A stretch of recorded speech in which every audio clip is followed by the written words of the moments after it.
Hi friends, ഞാൻ Martin. Good bad ugly cinema കണ്ടിട്ട് വരികയാണ്. അപ്പോൾ അതിനെക്കുറിച്ചുള്ള എൻ്റെ അഭിപ്രായത്തിലേക്ക് കടക്കുകയാണ്. അപ്പോൾ വീഡിയോ ഇഷ്ടമായ എന്തായാലും ഒരു ലൈക്ക് കൊടുക്കാൻ മറക്കരുത്. അതുപോലെ ചാനൽ സബ്സ്ക്രൈബ് ചെയ്തിട്ടില്ലാത്തവർ സബ്സ്ക്രൈബ് ചെയ്യുക. അപ്പോൾ ഞങ്ങളുടെ വീഡിയോകൾ പെട്ടെന്ന് നിങ്ങൾക്ക് ലഭിക്കുന്നതാണ്. ആദ്യം തന്നെ ഈ സിനിമയിൽ പോരായ്മകളുണ്ട് കേട്ടോ. കുറച്ച് പോരായ്മകൾ ഉണ്ട്. അതെന്താണെന്ന് ഞാൻ പറയാം. അതിന് ശേഷം ഈ സിനിമ എങ്ങനെയായിരുന്നു പറയാം. ആദ്യം തന്നെ ഈ സിനിമ ഒരു ഫാമിലി സെൻറ്റിമെൻറ്റ്സിനെ വെച്ചുകൊണ്ടാണ് ഈ സിനിമയിൽ അജിത്തിൻ്റെ ആ എ കെ പറഞ്ഞാൽ അജിത് കുമാർ, അതിനെ ചുരുക്കി എ കെ എന്ന് തന്നെ ഈ സിനിമയിൽ കാണിച്ചിരിക്കുന്നു. അപ്പോൾ എ കെ എന്ന കഥാപാത്രം പുരോഗമിക്കുന്നു. പക്ഷേ ഫാമിലി സെൻറ്റിമെൻറ്റ്സ് അങ്ങനെ കണക്റ്റ് ആകുന്നില്ല, നമുക്ക് ഒരു ടച്ചിങ് കിട്ടുന്നില്ല. ഈ സിനിമയിലെ വിഷയം എന്താണോ ഫാമിലി സെൻറ്റിമെൻറ്റ്സിൽ വെച്ചിരിക്കുന്നത്, ഇത് തന്നെ പഴയൊരു അജിത്തിൻ്റെ സിനിമയിൽ വന്നിട്ടുണ്ട്. അത് വേറൊന്നുമല്ല, വിശ്വാസം മൂവി, നയൻതാര അജിത്തൊക്കെ അഭിനയിച്ച വിശ്വാസം. അതിൽ അച്ഛൻ മോൾ സെൻറ്റിമെൻറ്റ്സ്, പൊളിച്ച സെൻറ്റിമെൻറ്റ്സ് ആണ് ആ സിനിമയിൽ. അവസാനമാകുമ്പോഴേക്കും മോള് അച്ഛനെ അച്ഛാന്ന് വിളിക്കാൻ വേണ്ടി കാത്തിരിക്കുകയായിരുന്നു ആ സിനിമയിലത്തെ അജിത്തിൻ്റെ കഥാപാത്രം. അപ്പോൾ അവൾ ആ ആക്ഷനൊക്കെ വരുന്ന സമയത്ത് അപ്പാന്നങ്ങോട്ട് വിളിക്കുമ്പോൾ അജിത്ത് മോളുടെ വിളി കേൾക്കാൻ അത്ര കാലം കാത്തിരുന്നിട്ട് അച്ഛനെ ഇഷ്ടപ്പെട്ട് വരികയാണ് മോള്. അപ്പോൾ അപ്പാന്ന് വിളിക്കുമ്പോൾ അയാളത് കേൾക്കുമ്പോൾ കൊടുക്കുന്ന ഒരു റിയാക്ഷൻ ഉണ്ട്. ഒരു അച്ഛനായിരുന്നിട്ട് അച്ഛൻ മകളെ അക്സെപ്റ്റ് ചെയ്യുന്ന സീനാണത്. സ്നേഹത്തോടെ വിളിക്കുന്ന സീൻ, അതിന് അജിത്ത് കൊടുക്കും. എന്നിട്ട് അജിത്ത് പറയും, ഒരു തടവ കൂടി കൂപ്പിടുമാ എന്ന് പറയുമ്പോൾ വീണ്ടും ആ കൊച്ച് അപ്പാന്ന് വിളിക്കുമ്പോൾ അങ്ങനെ രോമാഞ്ചം അണിയുന്നത് കാണാം. ശരിക്ക് ആർക്കും തന്നെ ആ സീന് കാണുമ്പോൾ അച്ഛൻ മകൾ സെൻറ്റിമെൻറ്റ്സ് ശരിക്ക് ടച്ചിങ് ആവും. അതേപോലെ ആ മോള് അപ്പാന്ന് ഉള്ളിൽ നിന്ന് വിളിക്കുമ്പോൾ ഏതൊരച്ഛനും അത് ടച്ചിങ് ആവും. അങ്ങനത്തെ ഒരു സിനിമയായിരുന്നു അത്. അതേപോലത്തെ സംഭവത്തെ ഇതിൽ വെച്ചുകൊണ്ടാണ് ഈ ഗുഡ് ബാഡ് അഗ്ലി സിനിമ ഇവർ മേക്ക് ചെയ്തിരിക്കുന്നത്. പക്ഷേ സിനിമയുടെ വിഷയം അതല്ല. ഇതിൽ വിഷയം എന്താ ഞാൻ പിന്നെ പറയാം. പക്ഷേ ഫാമിലി സെൻറ്റിമെൻറ്റ്സ് എന്തായാലും അവർ കൊണ്ടുവന്നത് നമുക്കത് ശരിക്കും അങ്ങോട്ട് കണക്റ്റ് ആകുന്നില്ല, ഒരു ടച്ചിങ് തോന്നുന്നില്ല. അതേസമയം മകനായിട്ട് അഭിനയിച്ച കാർത്തികേയ ദേവ്, കക്ഷി സലാറിലുണ്ട്, എമ്പുരാനിലുണ്ട്, അവൻ നന്നായിട്ട് അഭിനയിച്ചിട്ടുണ്ട് കേട്ടോ. പക്ഷേ ഇതിൻ്റെ ഡയറക്ടർ അവർ തമ്മിലുള്ള സെൻറ്റിമെൻറ്റ്സിൽ ഒന്നുകൂടി ഒരു ഡീപ്പായ ഒരു വികാരം നമുക്ക് തോന്നത്തക്ക രീതിയിൽ ചെയ്തിട്ടില്ല. അതുകൊണ്ട് ഫാമിലി സെൻറ്റിമെൻറ്റ്സ് ആഗ്രഹിക്കുന്നവർക്ക് എന്തായാലും ഈ സിനിമ ഇഷ്ടപ്പെടുമെന്ന് എനിക്ക് പറയാൻ കഴിയില്ല. ഇനി രണ്ടാമത്തെ കാര്യം, ഇതിലെ ലോജിക്ക് വിഷയം. ലോജിക്ക് പ്രതീക്ഷിച്ചിട്ടാണ്, ലോജിക്ക് ഉണ്ടെങ്കിലേ ഞങ്ങൾക്ക് സിനിമ ഇഷ്ടപ്പെടുകയുള്ളൂ എന്ന് ചിന്തിക്കുന്നവരാണ് ഈ സിനിമ കാണുന്നതെങ്കിൽ അവർക്കും ഈ സിനിമ അങ്ങനെ വലിയ ഒരു ഉഷാറ് തോന്നില്ല. കാരണം എന്താണെന്ന് വെച്ചാൽ ലോജിക്ക് ഇല്ലാത്ത ഒരുപാട് സംഭവങ്ങൾ ഈ സിനിമയിലുണ്ട്. ഒന്നാമത്തെ കാര്യം, ഇതിലെ ഫസ്റ്റ് തന്നെ കാണിക്കുന്ന ആ പോലീസ് സ്റ്റേഷൻ സംഭവം, ആക്ഷനൊക്കെ കുറേ ജയിൽ പുള്ളികൾ, അതിലൊരു നേതാവ് പോലത്തെ ഒരു വില്ലനൊക്കെ വരുന്നുണ്ട്. പക്ഷേ അവരെയൊക്കെ നിഷ്പ്രയാസം നമ്മുടെ ഹീറോ തട്ടിത്തെറിപ്പിച്ച് അങ്ങോട്ട് ഓടിപ്പിക്കുകയാണ്. അതായത് അജിത്ത് ഇവിടെ ഇവിടെ ഒരു പ്രാവശ്യം പോലെ അടികൊള്ളാതെ വീഴാതെ അടികൂടുക, അതൊരു സുഖം, ആ ആക്ഷൻ ഒരു സുഖം കിട്ടുന്നത്. അതേപോലെ മറ്റൊരു ആക്ഷനിൽ ഒരു 100 ഗുണ്ടകൾ മുന്നിൽ നിൽക്കുകയാണ്. പെട്ടെന്ന് ചോറ്റുപാത്രമൊക്കെ തുറന്ന് കക്ഷി ആ കയ്യിലിടുന്ന ആ മുള്ളിൻ്റെ സാധനം അതൊക്കെ അടിപൊളിയായിട്ട് ഇട്ടിട്ട് അടി തുടങ്ങി. അടിയൊക്കെ ഗംഭീരമാണ്, കാണാൻ രസമുണ്ട്. പക്ഷേ അങ്ങനെ അടിക്കാൻ ഓരോരുത്തർ വരുമ്പോഴും ആ സീനിൽ ബാക്കിയുള്ള ഗുണ്ടകളുണ്ടല്ലോ, അവിടെ കുറേ പേര് നിൽക്കുന്നത്, ആ ഗുണ്ടകളെ മാറ്റി നിർത്തിയിട്ട് അടി കാണിക്കണമായിരുന്നു. അതായത് ഓരോരുത്തർ മുന്നിൽ വരുമ്പോൾ അവരെ മാത്രം സ്ക്രീനിൽ കാണിക്കുന്ന രീതിയിൽ. അതല്ല, ബാക്കിയുള്ള ഗുണ്ടകളൊക്കെ ബാക്ക്ഗ്രൗണ്ടിൽ ഒരു ബ്ലർ പോലെ കാണിക്കുന്നുണ്ട്. അവർ തമ്മിൽ മുട്ടിക്കൊണ്ടിരിക്കുകയാണ്. അവരൊക്കെ ഒരു സെറ്റാണ്. അവരെങ്ങനെ തമ്മിൽ അടികൂടും? അതൊരു വലിയ മണ്ടത്തരായിപ്പോയി. ഇതിൻ്റെ ആദിക് രവിചന്ദ്രനാണ് ഡയറക്ടർ. അങ്ങനെ ഒരു വലിയ മണ്ടത്തര ചെയ്ത് അവർ തമ്മിൽ തല്ലുകൂടാൻ പറ്റില്ലല്ലോ. അവരെല്ലാവരും കൂടി അജിത്തിനെയാണ് അറ്റാക്ക് ചെയ്യുന്നത്. അജിത്താകട്ടെ അവരെയൊക്കെ അങ്ങോട്ട് നിഷ്പ്രയാസം ആക്കി കളയുകയാണ് ഫൈറ്റിൽ. അപ്പോൾ അതൊക്കെ ഒരു തട്ടുന്ന പോലത്തെ ഒരു ഫൈറ്റായി തോന്നുന്നില്ല. അതായത് നായകനും വീഴണം. പക്ഷേ ഈ സിനിമയുടെ അവസാനം, അത് ഞാൻ പിന്നെ പറയാം. ഇതിലെ എനിക്ക് തോന്നിയ പോരായ്മകൾ പറയുകയാണ്. ബാക്കി കാര്യം ഞാൻ പിന്നെ പറയാം. പിന്നെ അടുത്തതായിട്ട് ഇതിൽ സുനിൽ എന്നൊരു ആക്ടറുണ്ട്, അതേപോലെ പ്രസന്ന. ഇത് രണ്ടുപേരും തമിഴ് നടനാണ് പ്രസന്ന, സുനിൽ തെലുങ്ക് ഫിലിമിന് അഭിനയിക്കുന്ന ആക്ടർ. ഇവർ രണ്ടുപേരും സിനിമയിൽ ഒരു സീനിൽ പെട്ടെന്ന് ഒരു സുപ്രഭാതത്തിലുണ്ട് പോലീസ് സ്റ്റേഷനിൽ നിന്നിട്ട് അവരുടെ ഹീറോയിസം കാണിക്കുകയാണ്. അവർ പോലീസ് സ്റ്റേഷനിൽ എങ്ങനെ എത്തിയെന്ന് യാതൊരു വിവരവും ഇതിൽ കാണിക്കുന്നില്ല. അപ്പം ലോജിക്ക് ചിന്തിക്കുന്നവർക്ക് അതൊക്കെ ചിന്തിക്കുമല്ലോ. അപ്പോൾ ഞാനും വിചാരിച്ചു ഇവരെങ്ങനെ പോലീസ് സ്റ്റേഷനിൽ പെട്ടെന്ന് എത്തി, എന്നിട്ട് അവിടെ എങ്ങനെ അടികൂടുന്നു? അതിനൊരു കാരണം വേണ്ടേ? അതിനൊരു കാരണം വെക്കാമായിരുന്നു. എങ്ങനെയെന്ന് വെച്ചാൽ ഇവർ രണ്ടുപേരും കൂടി നേരെ പോലീസ് സ്റ്റേഷനിലേക്ക് കയറി ചെന്നിട്ട് അവിടുത്തെ പോലീസിനെ മോന്തയ്ക്ക് ഒറ്റൊന്ന് കൊടുത്താൽ അറസ്റ്റ് ഹിം എന്ന് പറഞ്ഞതും തന്നെ ഇവരെ അറസ്റ്റ് ചെയ്ത് ഉള്ളിൽ കൊണ്ടുപോയിട്ടിട്ട് പിന്നെ ഇവർ വില്ലനിസം കാണിച്ചാൽ ഓക്കെ. ഇത് വല്ല തട്ടുകടയിലോ അല്ലെങ്കിൽ വല്ല റെസ്റ്റോറൻറ്റിലോ നമ്മൾ കയറി ചെല്ലുന്ന പോലെ പോലീസ് സ്റ്റേഷൻ എന്താ നമ്മുടെ തറവാടാണോ? അങ്ങനെ കയറി പോകാൻ പറ്റുമോ? എന്തേലും ക്രൈം ചെയ്യണ്ടേ? അപ്പം ലോജിക്ക് ചിന്തിക്കുകയാണെങ്കിൽ അത് പ്രശ്നം തന്നെയാണ്. പക്ഷേ ഹീറോയിസം മാത്രം ചിന്തിച്ച് നമ്മൾ ഈ സിനിമ നോക്കുകയാണെങ്കിൽ അത് നമുക്ക് വിഷയമാവില്ല. ഒരു സിനിമയായിട്ട് മാത്രം കാണുമെങ്കിൽ ഒരു വിഷയമാവില്ല. അങ്ങനത്തെ പ്രശ്നം. പിന്നെ ഇതിലെ മെയിൻ വില്ലനായിട്ട് പറയുന്നത് ശരിക്കും പറഞ്ഞാൽ ഇതിൽ അർജുൻ ദാസ് വില്ലൻ ആണ്. അതിൻ്റെ കാര്യം ഞാൻ പിന്നെ പറയാം. അതിനും മേലെ ഒരു വില്ലനായിട്ട് ജാക്കി ഷെറോഫിനെ കാണിക്കുന്നത്. ജാക്കി ഷെറോഫിനെ കാണിക്കുമ്പോൾ മുതൽ അയാൾ എന്നൊക്കെ തലയാട്ടി മോന്തയൊക്കെ എന്തൊക്കെ കാണിച്ചിട്ട് ശരിക്കും പറഞ്ഞാൽ അമ്പലത്തിൽ ആടിനെ വെട്ടാൻ പോകുന്നതിന് മുമ്പ് അതിൻ്റെ മേലെ വെള്ളം തെളിക്കില്ലേ അനുവാദം ചോദിക്കാൻ വേണ്ടി.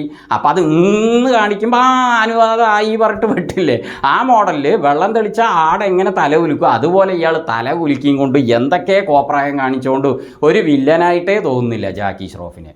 അതൊരു എന്തോ പോലെ ആയിപ്പോയി. പിന്നെ അതേപോലെ നമ്മുടെ ഷൈൻ ടോം ചാക്കോ അങ്ങേരെ എല്ലാ സിനിമകളിലും ഉണ്ട് കേട്ടോ. എന്തിനാ ഉണ്ട് എന്ന് ചോദിച്ചാൽ എനിക്കറിയില്ല. അതുപോലെ കുറച്ച് നേരം എന്തൊക്കെ വളവള പറഞ്ഞിട്ട് പോകുന്നു. അപ്പോൾ അങ്ങനത്തെ കുറച്ച് പോരായ്മകൾ ഈ സിനിമയിൽ തോന്നി. അപ്പോൾ നല്ല ഫാമിലി സെൻറ്റിമെൻറ്റ്സ്, നല്ല ലോജിക്ക്, അതേപോലെ ആക്ഷനൊക്കെ നാച്ചുറലായിട്ട്, അതായത് വില്ലന് വീണുകൊണ്ടുള്ള ആക്ഷൻ അങ്ങനെയൊക്കെ തോന്നുന്നവർക്ക് ഈ സിനിമ കണക്റ്റ് ആകുമെന്ന് എനിക്ക് പറയാൻ കഴിയില്ല. ഈ സിനിമ ആർക്ക് കണക്റ്റ് ആവും, ഈ സിനിമ എങ്ങനെയുണ്ടെന്ന് ഞാൻ അതിലേക്ക് കിടക്കുകയാണ്. ഈ സിനിമയുടെ ഡയറക്ടർ ആൻഡ് റൈറ്റർ ആദിക് രവിചന്ദ്രനാണ്.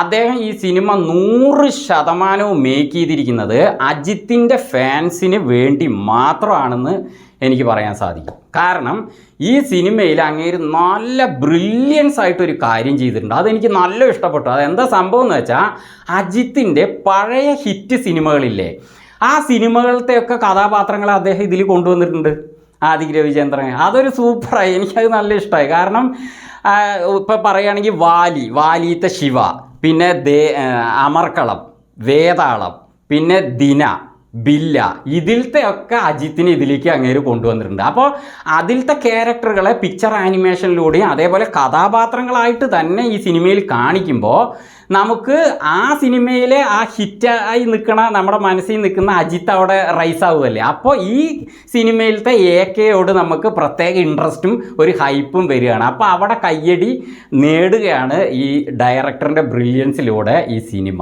അത് പറയാതിരിക്കാൻ വയ്യ, പൊളിച്ചിട്ടുണ്ട് കേട്ടോ. അപ്പോൾ ഇതിൽ Aaluma ഡോലുമ ഐസാലക്കടിമ Aaluma ഗീച്ച് ഗലീജിണ ഗീച്ച് വിച്ചാഡ Aaluma turn turn turn, ആ പാട്ടൊക്കെ ഇല്ലേ, അതൊക്കെ അങ്ങനെ കൊണ്ടുവന്നിട്ടുണ്ട് ഈ സിനിമയിൽ, ഗംഭീരമായിട്ടുണ്ട്. പിന്നെ അതേപോലെ വാലി സിനിമയിലെ ശിവ ക്യാരക്ടറിനെ അങ്ങനെ ഇതിൽ കൊണ്ടുവന്നിട്ടുണ്ട്. അത് ഇതിലത്തെ AK തന്നെ ശിവയായിട്ടും പോലെ ഒരു സംഭവത്തിൽ കൊണ്ടുവന്നിട്ടുണ്ട്. അതിലെ സോന ക്യാരക്ടർ ചെയ്തിരിക്കുന്നത് ജ്യോതികയാണ്. ജ്യോതിക ഇതിലില്ല, പക്ഷേ ആ സോന ക്യാരക്ടറിനെ ഇതിൽ കൊണ്ടുവന്നു. അപ്പോൾ നമുക്ക് വാലിയിലേക്ക് നമ്മൾ പെട്ടെന്ന് പോവുകയാണ്. അതേപോലെ അതിലെ പ്രിയ ക്യാരക്ടർ, അത് ആണ് സിനിമയിലെ മെയിൻ ഹീറോയിൻ. അതാരാന്ന് ഞാൻ പറയുന്നില്ല, സസ്പെൻസ് ആയിട്ട് ഈ സിനിമയിലുണ്ട്, അത് കണ്ട് നിങ്ങൾ മനസ്സിലാക്കുക. ആ ക്യാരക്ടർ അങ്ങനെ ഈ സിനിമയിൽ വന്നിരിക്കുകയാണ്. അതായത് ആ ഹീറോയിനെ, റിയൽ ഹീറോയിൻ്റെ പേര് ഞാൻ പറയുന്നില്ല, ആ പേരിൽ ഈ സിനിമയിൽ വേറെ ക്യാരക്ടറായിട്ടല്ല, അതിലെ പ്രിയയായിട്ട് തന്നെ ഇതിൽ വന്നിട്ട് അതിലെ ശിവയോട് പ്രിയ സംസാരിക്കുന്നു, എന്നിട്ട് പ്രിയ ശിവയ്ക്ക് ഹെൽപ്പ് ചെയ്യുന്നു. ഗംഭീരമല്ലേ? ഇതൊക്കെ ഞാൻ വേറെ ഒരു സിനിമയിലും കണ്ടിട്ടില്ല കേട്ടോ. എന്നിട്ട് അത് ഈ സിനിമയിലെ AKക്ക് നല്ല ഹെൽപ്പ് ആവുന്നുണ്ട്, അതിലത്തെ പ്രിയ ക്യാരക്ടർ ഈ സിനിമയിൽ വന്നപ്പോൾ. അതൊക്കെ ബ്രില്യൻസ് ആണ് മേക്കിങ്. പിന്നെ ഈ സിനിമയുടെ സിനിമാറ്റോഗ്രാഫി ചെയ്തിരിക്കുന്നത് അഭിനന്ദൻ രാമാനുജനാണ്. അതേപോലെ ഇതിൻ്റെ എഡിറ്റിംഗ് ചെയ്തിരിക്കുന്നത് വിജയ് വേലുക്കുട്ടിയാണ്. 2 പേർക്ക് 8ൻ്റെ പണി കിട്ടിയിട്ടുണ്ട് കേട്ടോ. നല്ല ഹാർഡ് വർക്ക് ചെയ്തിട്ടുണ്ട്. കാരണം ആക്ഷൻ രംഗങ്ങളൊക്കെ ഫാസ്റ്റിൽ ക്യാമറ ചലിപ്പിക്കാണ്ട്, അതേപോലെ കളർ ഗ്രേഡിങ്, എഡിറ്റിങ്ങിൽ ആ പിക്ചർ ആനിമേഷൻ ഞാൻ പറഞ്ഞില്ലേ അജിത്തിൻ്റെ പഴയ സിനിമകളിലെ ആ പിക്ചർ ആനിമേഷനുകളിലൂടെ തന്നെ കുറേ സമയം കാണിക്കുന്നുണ്ട്. അതൊക്കെ നല്ല എഡിറ്റിങ്ങിലും സിനിമാറ്റോഗ്രാഫി അല്ല എഡിറ്റിങ്ങിൽ നല്ല പണി വന്നിട്ടുണ്ട്. അതേപോലെ സിനിമാറ്റോഗ്രാഫിയും തന്നെ നല്ല കളർ ഗ്രേഡിങ്, നല്ല ക്യാമറ നന്നായിട്ട് മൂവ് ചെയ്തിട്ടുണ്ട്. ഫാസ്റ്റ് സീനുകളും കാര്യങ്ങളൊക്കെ നല്ല. ഇവർ 2 പേരും കൂടി ചുരുക്കി പറയുകയാണെങ്കിൽ സ്ക്രീന് കളർഫുള്ളായിട്ട് നമുക്ക് ഗംഭീരമാക്കി തന്നിട്ടുണ്ട്. ആ കാര്യവും പൊളിച്ചിട്ടുണ്ട്. പിന്നെ ഈ സിനിമയുടെ 50% വിജയം എന്ന് പറയുന്നത് ഒരു ചൂട്ടാസ് പയ്യനാട്ടോ, മറ്റാരുമല്ല GV പ്രകാശാണ്.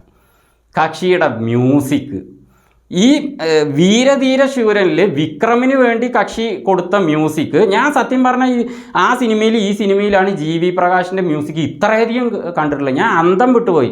ഞാൻ മറ്റേ എന്താ പറയുക, ജയിലറിന് മ്യൂസിക് കൊടുത്ത അനിരുദ്ധിൻ്റെ മ്യൂസിക്ക് ഇത്രയും ഹൈലൈറ്റ് ആയിട്ടുള്ളൂ AR റഹ്മാൻ കഴിഞ്ഞിട്ട് എന്നാ വിചാരിച്ചാൽ. അങ്ങനെ അല്ല, ഇത് GV പ്രകാശ് നല്ല ടാലൻറ്റഡ് മ്യൂസീഷ്യൻ തന്നെയാട്ടോ.